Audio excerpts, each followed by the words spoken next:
ಕಾಲದಲ್ಲಿ ಪ್ರೆಗ್ನೆನ್ಸಿ ಅಂದ್ರೆ scans, test, medicines, doctor visits ಅಷ್ಟೇ ಅಂತ ಬಹಳ ಜನ ಅನ್ಕೊಳ್ತಾರೆ. ಆದ್ರೆ ನಮ್ಮ ಭಾರತೀಯ ಋಷಿಗಳು ಸಾವಿರಾರು ವರ್ಷಗಳ ಹಿಂದೆಯೇ ಒಂದು ಅದ್ಭುತ ಸತ್ಯವನ್ನು ಕಂಡು ಹಿಡಿದಿದ್ರು. ಮಗುವಿನ ಬೆಳವಣಿಗೆ ಹುಟ್ಟಿದ ನಂತರ ಅಲ್ಲ, ತಾಯಿಯ ಗರ್ಭದಲ್ಲೇ ಆರಂಭವಾಗುತ್ತದೆ. ಇದೇ ಗರ್ಭ ಸಂಸ್ಕಾರ.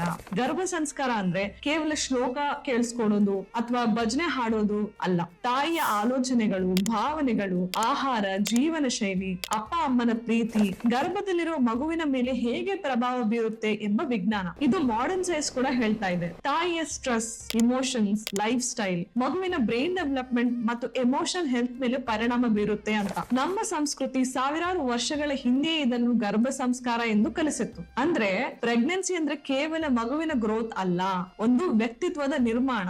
ನಿಮ್ಮ ಮಗು ಹುಟ್ಟುವ ಮೊದಲೇ ಅದರ ಭವಿಷ್ಯದ ಫೌಂಡೇಶನ್ ಹಾಕುವ ಅದ್ಭುತ ಸಮಯ. ಇದೇ ಗರ್ಭ ಸಂಸ್ಕಾರದ ಶಕ್ತಿ. ಇಂತಹ ಗರ್ಭ ಸಂಸ್ಕಾರದ ದೈನಂದಿನ ಜ್ಞಾನಕ್ಕಾಗಿ ಈಗಲೇ ಫಾಲೋ ಮಾಡಿ.